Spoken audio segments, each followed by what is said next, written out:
छत्तीसगढ़ की बेटी रायपुर व दल्ली राजहरा निवासी नम्रता वर्मा ने वाराणसी में आयोजित काशी तमिल संगम में दिए अपने ओजस्वी उद्बोधन की वजह से देश की मीडिया में काफी चर्चित हुई है। आइए जानते हैं कौन है नम्रता वर्मा और उन्होंने उद्बोधन में क्या कहा।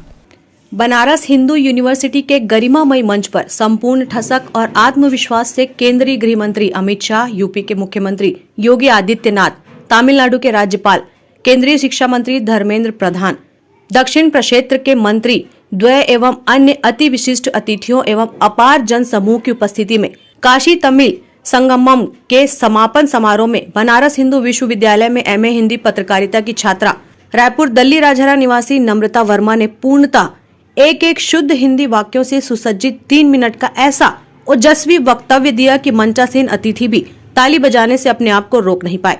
प्रादेशिक अस्मिता और राष्ट्रीय स्वाभिमान को लेकर अपने उद्बोधन की वजह से देश भर में चर्चित हुई नम्रता को देश की प्रमुख मीडिया संस्थानों ने प्रमुखता से स्थान दिया है। आपको बता दें कि नम्रता ने दिल्ली के IIMC से पत्रकारिता में डिप्लोमा किया है। इसके बाद मीडिया ट्रेनिंग के तौर पर प्रसार भारती में भी कई प्रस्तुतियां दी है। विश्व हिंदी दिवस पर प्रसार भारती के लिए उन्होंने एक प्रस्तुति दी जिसे सदी के महानायक अमिताभ बच्चन ने भी रीट्वीट किया था। वह श्री रविशंकर जी की संस्था आर्ट ऑफ लिविंग की स्वयं सेवक भी हैं। फोन पर चर्चा में नम्रता ने ग्रैंड न्यूज के संवाददाता वैभव चंद्राकर को बताया कि उन्होंने पहली बार कक्षा 8वीं में भाषण दिया था। नम्रता ने अच्छा वक्ता बनने के टिप्स देते हुए बताया कि 6वीं कक्षा से ही अखबार पढ़ने में रुचि जगी। आज भी नियमित अखबार पढ़ती हैं। इसके अतिरिक्त पुस्तकों का अध्ययन, विशेषतः रामकृष्ण विवेकानंद साहित्य, पठन, ध्यान एवं आर्ट ऑफ लिविंग की सुदर्शन क्रिया का नियमित अभ्यास एक तरह का आत्मविश्वास एवं बल देता है। वाराणसी में काशी तमिल संगम पर उनका यह उद्बोधन काफी वायरल हो रहा है, जिसको लेकर वो काफी खुश है। आइए देखते हैं उन्होंने अपने उद्बोधन में क्या कहा था। अति विशिष्ट अतिथियों को सादर प्रणाम करती हूँ। वाराणसी पुरपति श्री काशी विश्वनाथ की धरा, भगीरथी के सतत प्रवाह से अभिसिंचित यह भूमि और महामना मदन मोहन मालवीय के तप से सिद्ध हुई इस भूमि में दाक्षिणात्य प्रदेश तमिलनाडु से आए हुए अतिथियों को प्रणाम करती हूँ।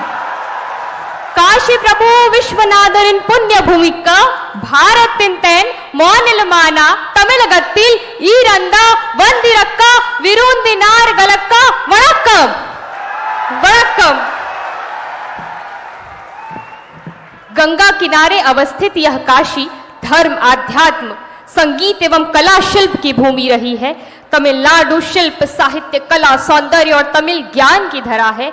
माननीय प्रधानमंत्री जी की पहल पर एक भारत श्रेष्ठ भारत के भाव के अनुरूप काशी तमिल संगमम के आयोजन से हम सब ने भारत के सांस्कृतिक गौरव का परिचय प्राप्त किया है।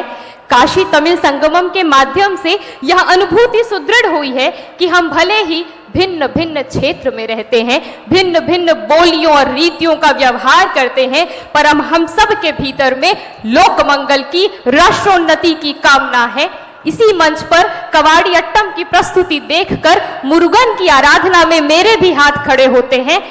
तमिलनाडु से आए हुए साथी उत्तर प्रदेश के लोकगीतों पर झूमते हैं और हम सब मिलकर कहते हैं भारत माता की जय।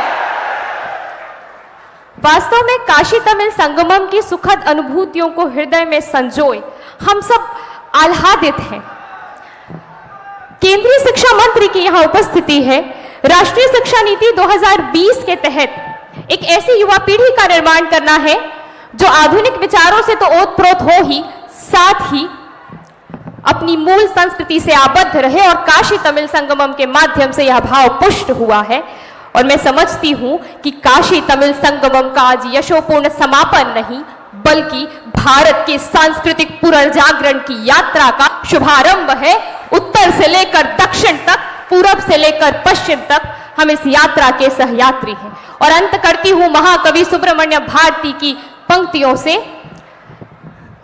यह है भारत देश हमारा, पूर्ण ज्ञान का शुभ्र निकेतन।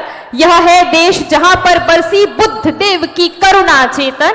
है महान अति भव्य पुरातन, गूंजेगा यह गान हमारा।